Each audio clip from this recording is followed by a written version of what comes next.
100 orang tua, maka akan aku cabut gunung Semeru dari akar-akarnya. Andaikan aku memiliki 10 orang pemuda, maka akan aku guncangkan dunia. Insinyur Soekarno. Baik, sebelum kita masuki materi kita pada siang hari ini, tentu ada yang di sini yang sudah kenal sama Bang.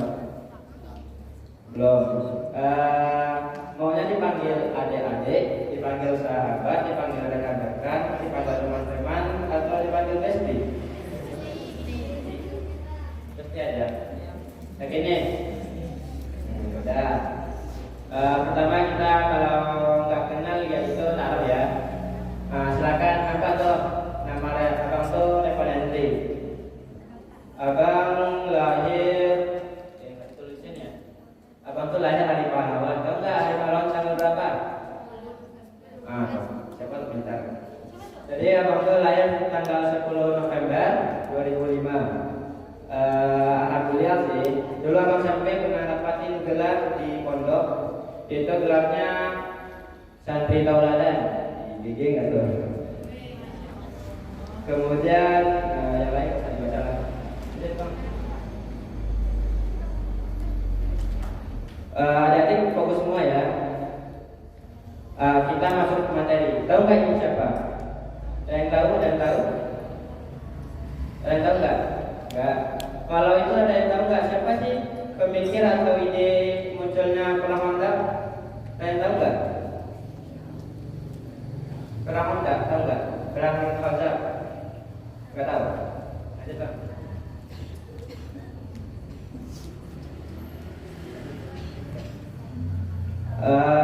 Nah, coba baca. Ada yang namanya di sini Salman nggak? Ada Salman nggak namanya? Nggak ada ya? Ya pasti ya, nggak ada. Ya udah. Ada tahu sejarah tentang Salman Al-Farisi? Beneran nih? Ada itu nggak ikut tawale atau kajian di musola atau di lainnya ada nggak? Pernah ikut?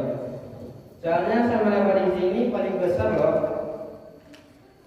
Pas masa hijrahnya Nabi, pas masih kecil-kecilnya itu, ini sangat punya pengaruh lebih besar loh. Kenapa gitu? Kita pada saat perang Khandaq, dia itu kenapa ya? Kita misalnya di sini ya, di masjid ini kita semua. Terus orang-orang di luar sana itu musuh. Tapi kita yang menang, kenapa bisa gitu? Nah, ini dari sama di sinilah ide-ide itu muncul. Makanya pas perang Khandaq itu dikali-kali di seluruh sekeliling kota Madinah agar musuh-musuh dari luar tidak bisa masuk ke dalam. Ada kuda melompat langsung kena sama bom runcing yang diletakin dalam parit bom. Makanya ide sama Paris itu sangat tinggi deh. Soalnya orang kan Paris ya, Parisi, para Persia itu taktik perangnya sangat bagus. Nah, ada nggak ada tahu nih, abang sekarang ini mau bahas apa? Enggak. Nah, yaudah. Dahulu sama Paris ini adalah seorang penyembah api. Disuruh oleh ayahnya untuk menjaga api. Misalnya nih ada di rumah, ini di kamar, ini ada api sini. Disuruh jaga sampai mati. Kayak orang tante perempuan yang mainnya di kasur doang, gak ada keluar. Nah, itulah sama Paris dulu. Terus dia itu tak percaya, masa siap api dijaga, masa itu Tuhan kita katanya kan. Setelah dia mencoba, mana sih Tuhan yang sebenarnya kata dia. Mulailah dia tuh mencari hidayah namanya. Pertama, dia diberikan tugas oleh ayahnya untuk pergi ke kebun. Dan dia keluar rumah jalan ke kebun. Terus pas jalan ke kebun ada dia lewat gereja gitu. Terus pas dia gereja berhenti bentar dengar kok ada suara merdu ya gitu. Terus dia kayak penasaran kan masuk dia ke dalam. Orang lagi nyanyi kan duduk dia dengerin. Udah selesai ya caranya kan. Terus tanyanya, dari mana sih agama ini datangnya bang? Kepada pendeta di situ kan. Terus dibilangnya agama ini datangnya dari Syam, yaitu agama Nasrani ya. Itu karena dia pengen mencari apa sih yang patut dipercaya sebenarnya kata dia kan. Habis jalan tuh udah tenggelam matahari, udah sore kan, udah maghrib tuh. Pulang dia ke rumah. Assalamualaikum. Dulu lah kayak gitu ya. Permisi. Pas masuk rumah kan. Ditanya sama bapaknya dari mana, diinterogasinya. Kiranya bapak itu tahu anaknya itu pergi ke gereja tadi. Karena itu dia di rumah diikat di dalam kamar, dibelenggu, tahu nggak dibelenggu? Sama kamu kayak dicuri, tangan diikat, kaki diikat, nggak bisa pergi apa kan? Terus Salman Al Farisi ini cari cara dia dilepasin tadinya, ada kayak apalah nanti putus tadinya itu. Habis itu dia keluar, bergegas dia pergi ke Syam. Kenapa gitu? Kan tadi kata pendeta gereja tuh dari mana sih agama ini datangnya? Dari Syam katanya. Ya udah, pergi dia ke Syam sama kafilah Dakla. Sampai di Syam ketemu di dalam gereja, dia ketemu seorang pendeta. Pendeta itu kurang baik ya. Hidup dia sama pendeta itu udah lama karena pendeta ini kurang baik disalib dia. Setelah ada pendeta itu kan bapak jadinya kalau udah disalib. Diganti lagi pendeta baru datang. Itu pendeta itu soleh dan bisa berbuat baik di orang pendeta itu. Terus katanya gini, hidup dia sama-sama Farisi beberapa lama kan. Setelah itu pendeta itu mati dia, wafat dia kan. Terus sebelum dibilang sama pendeta itu dia berwasiat, pergi ke kamu itu ke negeri Mosul katanya. Entah tahu sama Farisi kan orang pendatang ya, nggak tahu dia tuh di mana tuh Mosul katanya. Karena dia yakin, karena tekad dia sangat kuat, pergi dia tuh ke Mosul. Dan datang di Mosul, ketemu lagi dia sama pendeta baru, orang soleh juga, baik juga. Hidup sama dia kan, terus pas hidup sama dia sekitar beberapa lama mati lagi. Terus ya apalah sama Farisi, dekat sama dia, itu sama Farisi mati orang langsung.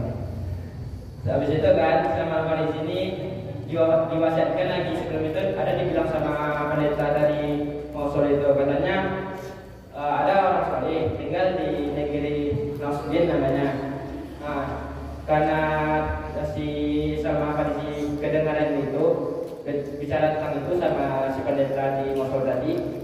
Setelah itu dia pergi berangkat gitu ke Nasrudin. Sampai di Nasrudin ketemu di gereja lagi. Ketemu pendeta baru lagi. Gak lama bisa ketemu pendeta, mati lagi pendetanya. Apalah sama Farisi, bunuh-bunuh orang kerjanya. Enggak ya, bapaknya mungkin dari sana udah datang. Udah sampai di ke pendeta yang berapa tuh? Yang kelima di Nasbin. Di situ dia ada juga dapat cerita sama dia gitu. Bagi kamu nanti sekarang ini tidak ada lagi orang-orang soleh katanya. Cuma ada satu orang soleh yang tinggal di negeri yang mulia katanya kan. Karena si sama Farisi ini pengen kali lah, gimana sih percaya Tuhan sebenarnya? Masa iya percaya kayak ayah ajarkan katanya. Ayah anda ajarkan masa menjaga api, api kan bisa padam. Kalau matahari terbit bisa terbenam lagi. Gak ada yang kekal itu kan. Pergi dia ke negeri yang mulia. Jalan sampai negeri yang mulia, ketemu sama orang soleh. Di situ dia hidup sekitar 1 tahunan atau berapa lama lah kan. Sempat dia punya beberapa kambing, beberapa sapi. Kalau udah punya saya itu udah kaya kan, istilahnya sama sekarang. Kalau kita sekarang nih bilangnya kita tuh punya Alphard, punya Expander, kayak gitulah dulu sama itu. Terus dia udah lama cinta sama si orang soleh di Al-Mulia ini. Bapak juga orang soleh ini. Terus sebelum itu ada dibilang sama Mulia itu, ada nanti setelah dia tuh gak ada orang soleh lagi di dunia ini kata dia. Kecuali sekarang kan kamu berada dalam masa-masa Nabi akhir zaman datang katanya kan. Terus dibilangnya ciri-cirinya. Yang pertama tuh Nabi terakhir tuh muncul di negeri Arab. Yang kedua, yakin kan deh. Yang kedua, Nabi itu hijrah ke kota yang diapit oleh 2 bukit yang berbatu hitam. Ingat, coba sebutin yang pertama apa? Apa? Berani lah. Gimana munculnya? Ya, yang kedua? Dia hijrah ke antara 2 bukit batu hitam. Dah. Terus yang ketiga tandanya dia mau memakan hadiah tapi tidak mau makan sedekah. Dia itu mau makan hadiah tapi tidak mau makan sedekah. Terus yang terakhir di antara dua pundaknya ada tanda kenabian, gitu. Terus dia hidup di Amuria beberapa lama setelah para saleh itu wafat kan. Terus dia bertekad nih, aku pergi ke negeri Arab katanya. Kemudian datang kafilah dari orang Koroza misalnya. Dia itu datang kan kafilah terus singgah di negeri Amuria. Setelah itu dia mau ke ke negeri Syam misalnya. Terus yang si Salman di sini karena dia percaya banget sama kafilah kan, dibilangnya saya punya kambing, saya punya sapi. Nah, ini kasih sama bapak, antarin saya ke negeri Arab kata dia. Udah pergi sama kafilahnya. Tapi apa yang terjadi di perjalanan? Salman Farisi kiranya dijual jadi budak. Oh, astagfirullah. Kan dia tuh karena dijual jadi budak, ya udah jadi budak sama orang Yahudi. Sekitar beberapa lama kan. Sudah lama jadi budak sama orang Yahudi. Datang Yahudi ini punya sepupu. Nah, sepupunya nih datang sama si sepupunya. Terus dibilang ini, Salman Farisi itu kan baik tuh. Perampoknya baik, rajin. Terus si sepupunya ini minta itu, aku belilah budak kamu nih buat jadi budak aku gitu. Udah, partner biarkan tidak gitu ya budak tuh dibawanya sama orang Yahudi ini. Kiranya orang Yahudi ini bawa si Salman Farisi ini ke negeri Madinah. Udah mulai di situ udah mulai itu nampak sama Farisi. Aku udah berada di antara dua bukitnya yang batu hitam kanan kirinya gitu. Dan sampai dia di Madinah kan, hidup dia sebagai budak. Terus dengar dia kabar gini, ada orang Nabi dari Arab kan, dapat dia kabar kayak gitu, muncul Nabi dari Arab. Terus dia yang jadi budak nggak bisa lah langsung ke negeri Arab kan, dia tetap jadi budak di Madinah. Yang biasalah budak ngajainnya apa disuruh sama tuannya kan, lah ngajain. Terus muncul perintah gini, Nabi dari Arab itu mau hijrah ke Madinah katanya. Terus si yang sama Farisi ini lagi nih, ini waktunya yang aku tunggu nih udah datang gitu. Dia udah mulai semangat nih. Dia tetap jadi budak. Terus dia gini, pas dia masuk kota Madinah aku harus siap-siap nih untuk datang ke sana. Bisa lah kabur gitu kan sebentar. Terus udah siap gitu. Dah berdiri kayak gini. Tak lama kemudian datang Nabi ke negeri Kuba tu kan? Ke negeri Kuba. Masjid pertama kali didirikan di Kuba kan? Itu sama Farisi dia sampai dia kan.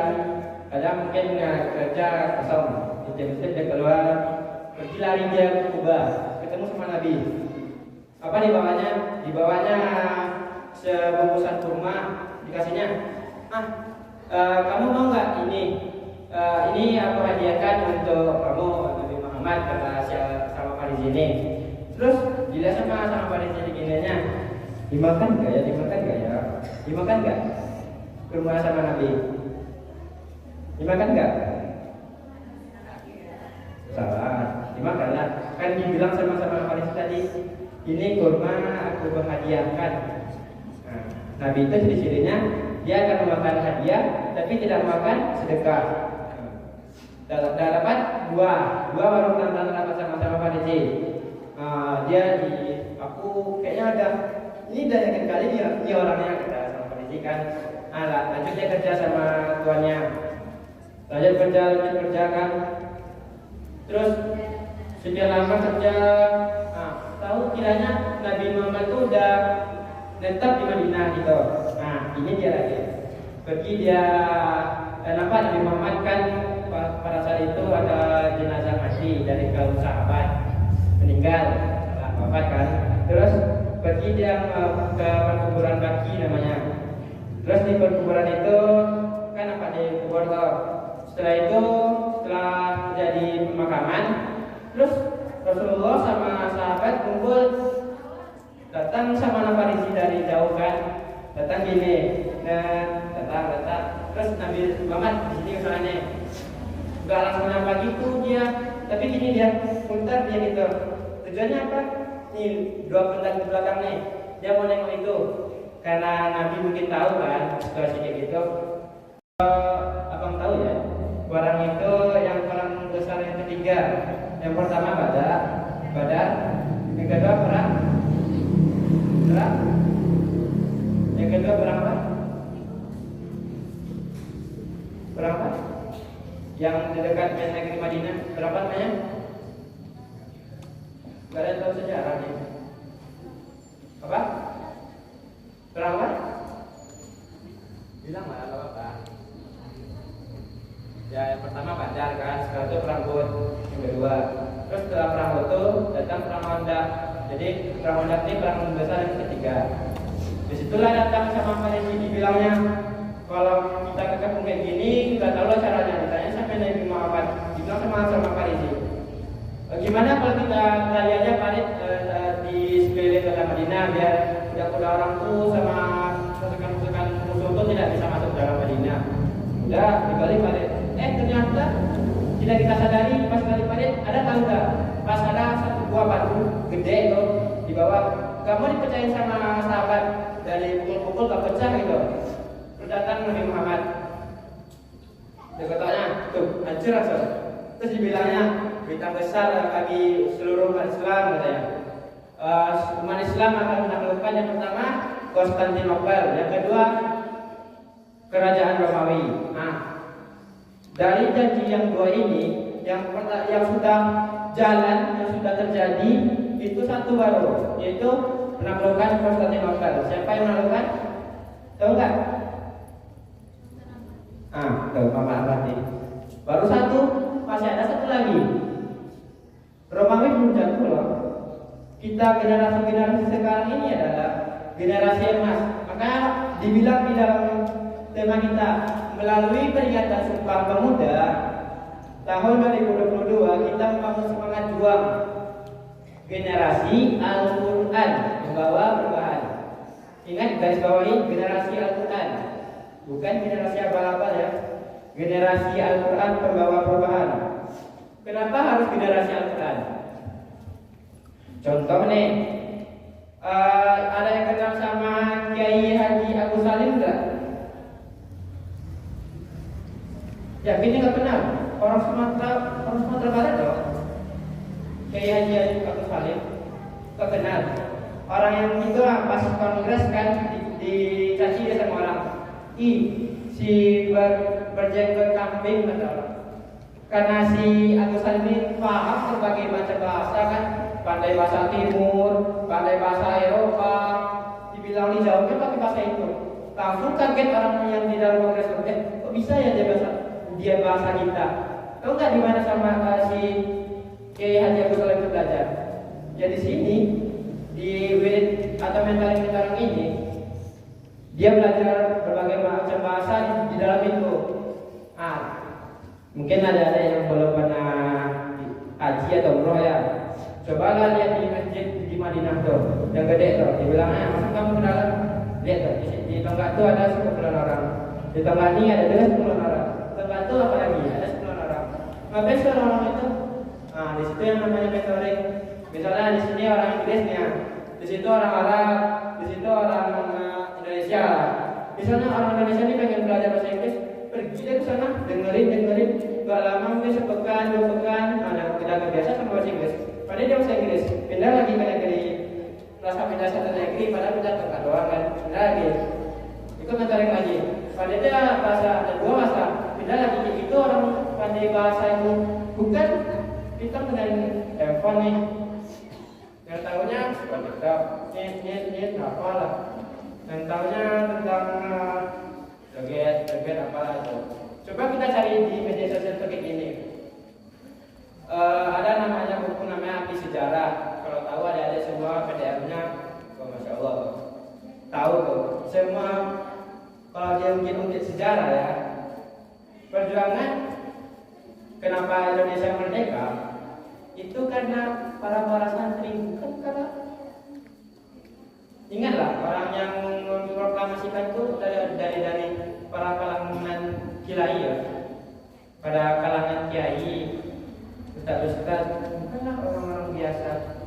Makanya contoh satu lagi nih cerita, ada tahu nggak Minangkabau, terus ada satu lagi Dentau, wow. Dulu tuh ada perang Padri kan, tahu kan perang Padri? Ada yang tahu nggak? Tahu kan? Nah. Pas perang Padri itu yang domba siapa? Siapa?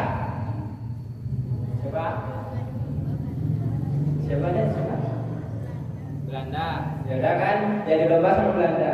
Tahu nggak satu yang namanya Lintobu itu kan kepanjangannya Alim Lintau. AL itu Alim, tahu tuh tahu kan, Alim tahu itu kepanjangannya. Jadi di Lintau tuh nggak pernah dulu orang Padri itu masuk ke Lintau tuh nggak bisa dia menembus Lintau. Kenapa gitu? Orang adat sama orang agama di Lintau tuh satu, nggak ada bisa dipecahkan sama orang Belanda. Makanya orang Belanda pas nyerang itu habis pikir lah, kenapa tak bisa diadu domba, beda sama yang lain. Disitulah namanya kita bersatu, bukan kita bercerai. Di sini satu orang, satu circle kan. Kalau sekarang circle kan. Di sini circle lagi. Terus ada kayaknya mungkin ada acara di sekolah. Misalnya kita berdiri di depan. Circle ini satu circle sama kita. Terus kita ini generasi penerus, generasi Al-Quran yang bakal membawa perubahan ke depannya. Ingat ya adik, kita generasi Al-Quran bukan berarti kita harus hafal Al-Quran. Bukan. Kita generasi Al-Quran bukan berarti kita itu orang yang paling itulah. Jadi kita generasi Al-Quran itu adalah generasi yang kita itu sikap kita nih sesuai dengan Al-Quran gitu. Kalau kita cuma hafal Al-Quran tapi kita tuh tetap juga ngelakuin yang dilarang di Al-Quran, sama aja enggak generasi Al-Quran namanya. Contohnya gini ya, generasi Al-Quran yang bilangnya laksanakanlah sholat. Adik-adik lagi enak nih mabar nih, lanjutlah gila maghrib. Mabar dulu dikit lagi nih, apalagi kalau udah main ML tuh, main PUBG, main FF, lagi dan enak sama temannya. Kan mabar lagi kita bosan, abaikan aja itu orang pengajian di masjid. Nah kayak gitu kan generasi sekarang. Berarti itu bukan generasi Al-Quran. Yang sebenarnya generasi Al-Quran adalah, contohnya nih, kita main gamenya, kita suka candu game, kan? Candu lah, abang juga ada sih. Candu game misalnya nih, terus kita lihat jam dulu, udah jam 5:30 nih. Game palingan habis setengah jam, udah jam 6. Bisa nggak sih kita main game? Kayaknya kalau masih setengahnya bisa nih. Main sekali match. Udah habis udah jam 6 hari. Ini harus adik-adik kenalikan, bukannya udah main sekali nih pengen main lagi karena menang victory gitu ya. Menang semangat lagi kayak ini. Mau naik pangkatnya, mau naik title nih. Astagfirullah. Yang harusnya kalau kita udah sekali udah menang, udah jam 6 hari, dia jam lagi. Ini 6:30 nih. Kita nggak bisa lagi nih, orang kita lagi main game, orang nanti azan. Gak bisa kita tinggalin game aja AFK. Makanya kalau udah segitu, ya udah tinggalin nanti dulu. Siap-siap pergi masjid, pergi mandi, bersih, pakai itu keramas lah, terus pakai ganti baju, pakai parfum, pakai baju tinggal, pakai pencikan bagi yang cowok. Terus cowok kalau sholat tuh berjamaah ya, kalau berjamaah tentu kan di masjid, bukan di rumah. Ya, bagi yang cowok ke masjid, jalannya kayak orang tahu tuh, wah gitu. Maksudnya ke masjid kan, bangga kali. Terus yang ada di rumah main game ngapain? Keren nggak? Keren nggak ada yang game di rumah, orang sholat di masjid, kita di rumah, keren nggak? Keren nih? Nggak. Nah, TV cowok-cowok yang main game pas orang sholat, keren nggak? Ganteng nggak? Ngerti kan enggak? Baca coba. Nah, paham kan? Nah, jadi kalau kita pengen keren, bukan gini konsepnya. Ada orang bilang gini, nggak merokok, enggak ganteng. Apa tuh? Orang mana lagi itu? Yang benar tuh gini, nggak sholat berjamaah nggak ganteng, nggak sholat di masjid nggak keren, nggak dengan takziah nggak full. Bukannya nggak merokok nggak ganteng, apa lah itu? Merokok itu jelas merusak diri. Ngapain kita lakuin? Itu namanya pemaksaan. Ada masih ada sekitar 11 menit lagi ya. Masih semangat kan nih? Betul nggak? Udah kita lanjut ya. Pendidikan Islam itu penting. Kenapa begitu penting? Kita umat Islam generasi sekarang ada namanya 4 penyakit. Yang pertama penyakit wahan. Tahu nggak penyakit wahan? Apa? Cepat. Tangan. Oh, enggak, oke. Jadi penyakit wahan itu adalah kita tuh hidup. Kita tuh suka dunia. Kita kalau mati, kita tuh kaya tuh. Punya mau ngapain, bisa membeli apa? Bisa membeli bobok, gas. Membeli rumah, gas. Membeli Alphard, gas. Terus kita suka karena itu kita takut mati gitu. Udah susah bayar kerja, tapi kita mati. Iya, astagfirullah. Itu bukanlah jati diri seorang Islam. Kenapa begitu? Ada tadi yang di Sholawat Barokah katanya Allah Quriyatuna, Allah adalah tujuan kami. Rasulullah Usturuna, Rasulullah adalah pedoman kami. Al-Quran apa? Al-Quran adalah pedoman kami. Setelah itu apa? Jihad adalah jalan juang kami. Jalan jihad katanya. Jihad itu tahu nggak sih pengertiannya apa? Tahu nggak tadi pengertiannya apa? Desi semua tahu nggak pengertiannya apa? Tahu? Yang tahu katakan deh. Saya gitu. Gak ada yang berani nih. Tahu deh. Ya dah. Jihad itu adalah kita berjuang tapi di jalan Allah. Paham kan? Kita ini berjuangnya tapi di jalan Allah, bukan di jalan setan. Kalau berjuang di jalan setan itu bukan jihad namanya. Tapi kalau kita berjuang di jalan Allah, itu namanya jihad. Jadi kita tuh jihad di jalan Allah ya. Ada orang gini bilangnya, sulit call. Ada nggak? Oke, lanjut. Cepat. Lanjut. Kita langsung materi ketiga ya, yaitu mentoring.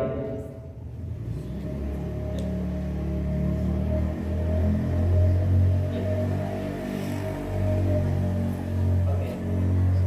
Ikut mentoring. Tahu aja itu mentoring apa? Mentoring itu kalau kita bahasakan sama bahasa kita sekarang artinya pengajian.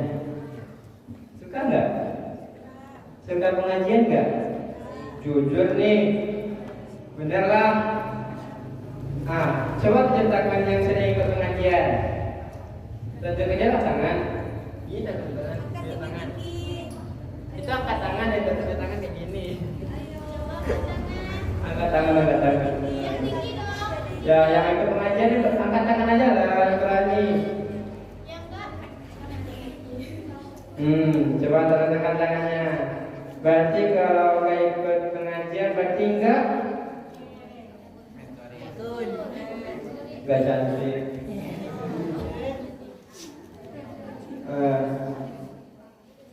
Kita bukan ini ya. Kita nggak ada namanya gitu. Janganlah kamu seperti pohon yang tidak ada buahnya. Paham nggak maksudnya? Misal adik dapat ilmu nih, sekarang adik datang ke sini dapat ilmu. Nanti aku bisa di rumah nih giat belajar. rajin pergi ke masjid, sholat di masjid, rajin mengikuti pengajian. Pulangnya nanti sampai rumah, Assalamualaikum, salam sampai rumah, langsung bobo. Orang tua baru datang, anak aku udah datang gitu. Mungkin bakal dibantu cuci piring atau apa lah. Kita sampai rumah, langsung melempar ke kasur, tidur. Itu namanya digunain ilmunya apa enggak? Cuman masuk telinga kanan, keluar telinga kiri, enggak dijalankan. Janganlah kayak pohon enggak ada buahnya, apa gunanya? Kalau enggak bakal ngasilin hasil bisa bikin kita senang kan? Kalau kalian punya pohon, misalnya punya pohon mangga nih, terus pohon mangganya kalian tunggu-tunggu nih, kapan ya buahnya? Bestnya hilang.